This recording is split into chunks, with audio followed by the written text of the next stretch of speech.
परी देश में रीना और मीना नाम की दो लालची परी बहनें रहती थी। वो दोनों हमेशा सिर्फ अपने फायदे के बारे में सोचा करती थी। फिर एक दिन वो दोनों एक बड़ी सी झील में मछलियां पकड़ने पहुंच जाती हैं। तभी उन्हें एक बड़ी सी नाव के ऊपर कुछ लड़कियां दिखाई देती हैं। नाव में ढेर सारे सोने के अंडे रखे हुए थे। अरे ये क्या, इन लड़कियों के पास तो ढेर सारे सोने के अंडे हैं। आखिर इतने सारे अंडे इन्हें कहाँ से मिले? फिर नाव में सवार सभी लड़कियां झील के किनारे आकर अपने अपने कांधों पर अंडे उठाकर वहां से जाने लगती हैं। दूसरी तरफ दोनों बहनें भी उन लड़कियों का पीछा करना शुरू कर देती हैं।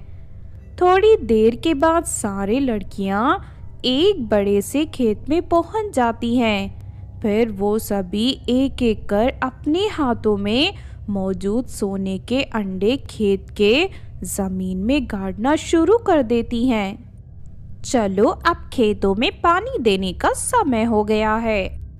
उसके बाद वो सभी लड़कियां बगल में मौजूद कुएं से पानी निकालकर खेत में डालना शुरू कर देती हैं और थोड़ी ही देर में जमीन के अंदर से ढेर सारे सोने के चावल की फसल बाहर निकल आती है। 2 दिन के बाद ये फसल अच्छी तरह पककर तैयार हो जाएगी। चलो यहाँ से चलते हैं। फिर वो सभी लड़कियां वहां से चली जाती हैं। दूसरी तरफ पेड़ के पीछे छुपे दोनों बहनें खुशी से उछल पड़ती हैं। अरे वाह, ये तो कमाल हो गया। इतने सारे सोने के चावल की फसल, अगर ये फसल हमें परिदेश ले जाकर बेचे तो हमें दौलतमंद बनने से कोई नहीं रोक सकता। हाँ, तो बिल्कुल ठीक कहती है। इसके साथ ही हमें रोज सोने के चावल खाने को मिलेंगे। 2 दिन के बाद ये फसल पूरी तरह तैयार हो जाएगी। उसके बाद हम ये सारी फसल चुरा लेंगे। फिर वो दोनों बहनें वापस परिदेश चली जाती हैं और 2 दिन के बाद सारी तैयारी करके सोने के चावल की फसल चुराने खेत में पहुंच जाती हैं। लेकिन जैसे ही वो दोनों फसल को काटने के लिए आगे बढ़ती हैं कि तभी अचानक वहां चारों तरफ डरावनी आवाजें गूंजना शुरू हो जाती हैं। अरे ये क्या, अचानक इतनी डरावनी आवाजें क्यों आ रही हैं? फिर अगले ही पल आसमान से ढेर सारी चुड़ैलों के कटे हुए सर खेत पर गिरने लगते हैं। ये देख दोनों बहनें डर के मारे थर-थर कांपने लग जाते हैं। अरे ये तो भूतिया मुंडियां हैं। लगता है ये खेत कोई भूतिया खेत है। तुम दोनों लालची परियों की हिम्मत कैसे हुई यहाँ आने की? चोरी करने वाले बुरे लोगों को हम नहीं छोड़ते। अब दोनों सजा के लिए तैयार हो जाओ। अब हम तुम्हारे शरीर के टुकड़े करके खा जाएंगे। नहीं नहीं, हमें छोड़ दो। हमसे गलती हो गई। आज के बाद हम दोबारा यहाँ कभी नहीं आएंगे।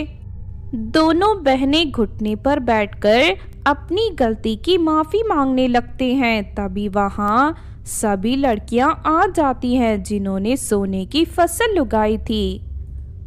लगता है ये दोनों परियां यहाँ चोरी करने आई थी, इसीलिए इन्हें भूतिया मुंडियों ने घेर रखा है।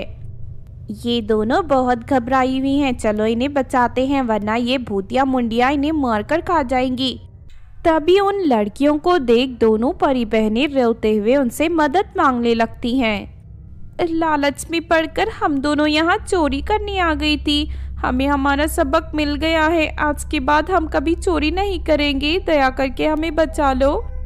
फिर वो सभी लड़कियां अपने थैले से राख निकालकर उन भूतिया मुंडियों के ऊपर फेंकना शुरू कर देती हैं। फिर देखते ही देखते सारी मुंडियां हवा में उड़ती हुई वापस आसमान में गायब हो जाती हैं। ये देख दोनों बहनों की जान में जान आ जाती है। देखो, लालच में पड़कर किया गया कोई भी काम कभी सफल नहीं होता। हम सब लड़कियां सोने के चावल की फसल का इस्तेमाल हमेशा गरीब और दुखी लोगों की मदद के लिए करती हैं। इसीलिए तुम दोनों अब पूरी तरह सुधर जाओ और जीवन में हमेशा अच्छे काम करना शुरू कर दो। हाँ, तुमने बिल्कुल सही कहा। आज से हम दोनों बहनें अपना लालची स्वभाव पूरी तरह छोड़कर हमेशा दूसरों की भलाई का काम करेंगे।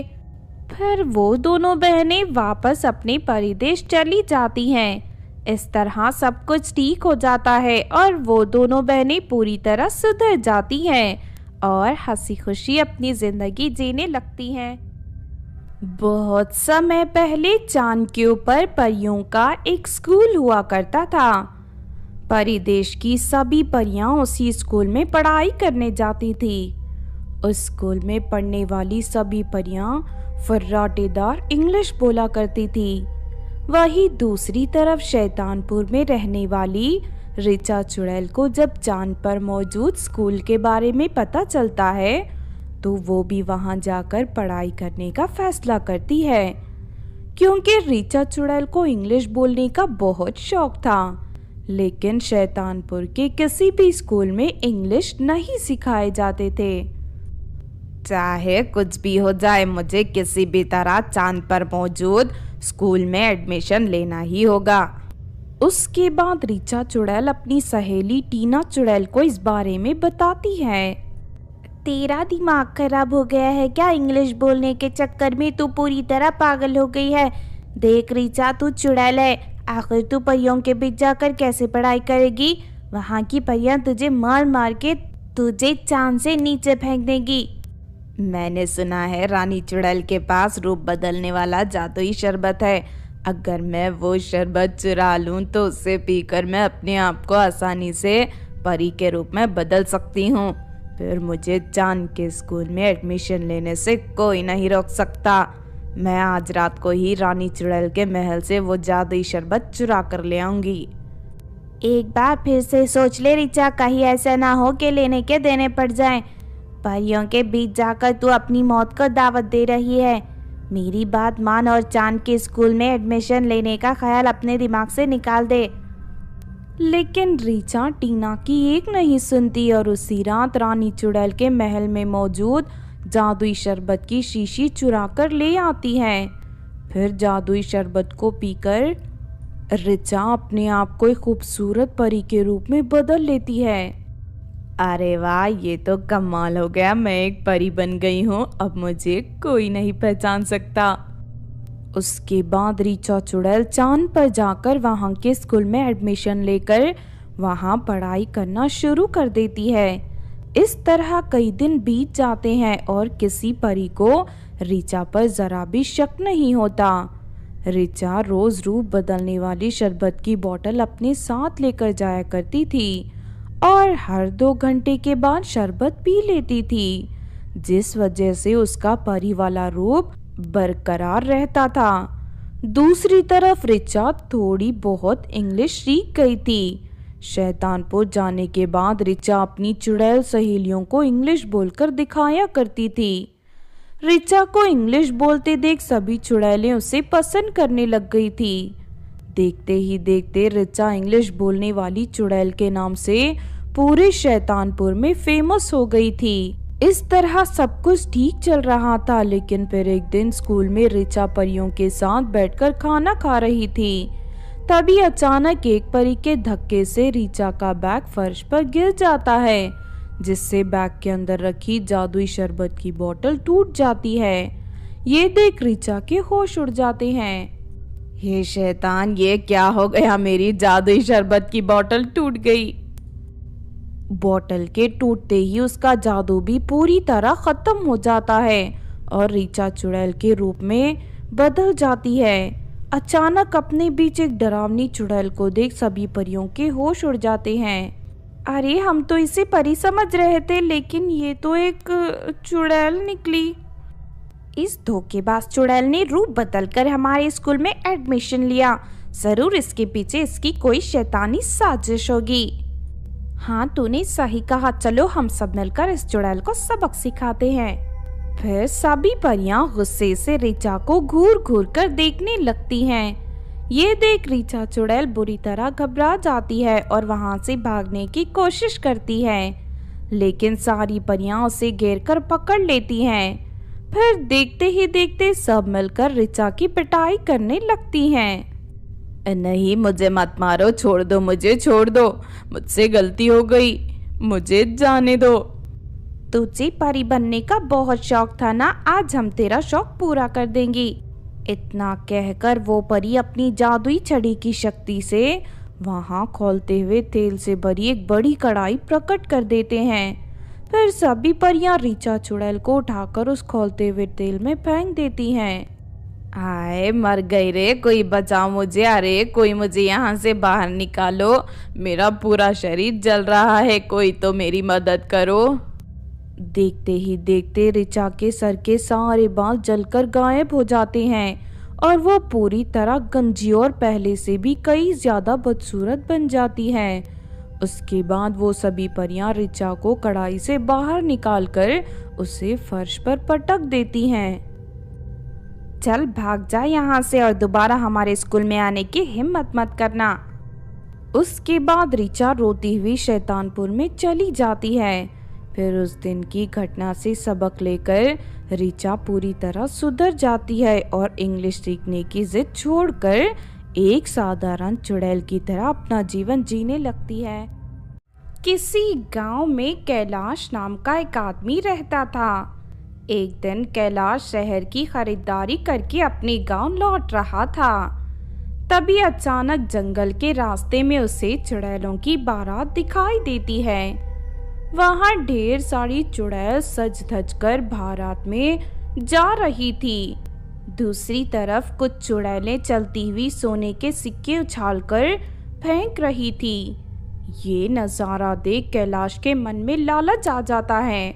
उसके बाद कैलाश चुपके से चुड़ैलों के पीछे लग जाता है और उनकी नज़र बचाकर सोने के सिक्के उठाना शुरू कर देता है। तभी आज चुड़ैल की डोली से शैतान की एक सोने की मूर्ति जमीन पर गिर जाती है। चुड़ैलों का उस तरफ कोई ध्यान नहीं जाता और वो सभी लगातार आगे बढ़ना जारी रखती हैं। सोने की मूर्ति देख कैलाश की खुशी का ठिकाना नहीं रहता। वो फौरन सोने की मूर्ति उठा लेता है। फिर थोड़ी देर के बाद चुड़ैलों की बारात जंगल के बीचों बीच बने एक बड़े से झरने के अंदर जाकर गायब हो जाती है। दूसरी तरफ कैलाश सारे सोने के सिक्के और शैतान की सोने की मूर्ति लेकर अपने घर चला जाता है। कैलाश की पत्नी ये सब देख बड़ी हैरत में पड़ जाती है। हे भगवान, अचानक आपको इतना सारा सोना कहाँ से मिल गया? कैलाश अपनी पत्नी को चुड़ैलों की बारात के बारे में सब बता देता है। देखिए, मुझे ना बहुत डर लग रहा है। आपको चुड़ैलों के सोने के सिक्के और ये मूर्ति यहाँ नहीं लानी चाहिए थी। क्या पता कल को हमारे ऊपर कोई मुसीबत आ जाए। कैलाश की पत्नी ये बोल ही रही थी कि तभी अचानक कैलाश के घर पर दो चुड़ैलें आ जाती हैं। वो दोनों बहुत गुस्से में थी। लालची आदमी, तूने हमारे शैतान की मूर्ति अपने घर पर लाकर अपनी मौत को दावत दी है। अब तुझे जिंदा नहीं छोड़ूंगी मैं। नहीं नहीं चुड़ैल जी, मेरे पति को छोड़ दीजिए, मैं आपके दोनों पैर पड़ती हूँ। तेरे पति के साथ साथ हम तुझे भी मारने वाली हैं, अब तू भी नहीं बचेगी। दूसरी तरफ कैलाश की बेटी दरवाजे के पीछे छुपकर ये सब देख रही थी। तभी वो दोनों चुड़ैलें कैलाश और उसकी पत्नी को पकड़कर अपने साथ ले जाते हैं। ये देख कैलाश की बेटी कविता घबरा जाती है। मेरे माता पिता को चुड़ैलें उठाकर ले गई, अब मैं क्या करूं? बेचारी कविता दुखी होकर अपने घर के बाहर बैठकर रोने लगती है। थोड़ी देर के बाद कविता की टीचर वहां से गुजरती है। कविता को इस तरह रोते देख टीचर फौरन उसके पास जाकर उससे रोने का कारण पूछने लगती है। क्या हुआ कविता, तुम इस तरह क्यों रो रही हो? टीचर जी, मेरे माता पिता को दो चुड़ैलें उठाकर ले गई। भगवान जाने उन दोनों का क्या होगा। मेरा इस दुनिया में कोई नहीं है मेरे माता पिता के सिवा। अरे ये तो बहुत बुरा हुआ, हमें किसी भी तरह तुम्हारे माता पिता को बचाना होगा। देखो, मेरे घर के बगल में एक औरत रहती है जो काला जादू करने में माहिर है। चलो उसके पास चलकर मदद मांगते हैं। उसके बाद कविता के टीचर उसे अपने पड़ोस में रहने वाली निकिता नाम की औरत के घर ले जाकर उसे सारी बात बता देते हैं। निकिता अपने घर में रखी एक खोपड़ी के ऊपर आग जलाकर मंत्र पढ़ना शुरू कर देती है।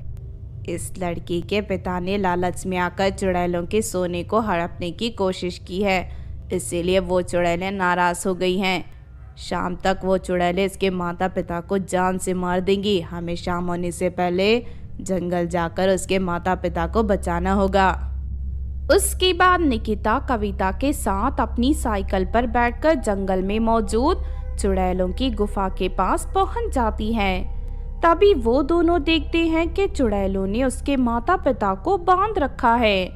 निकिता और कविता चुपके से गुफा के अंदर जाकर उन दोनों की रस्सियां खोलकर उन्हें आजाद कर देते हैं।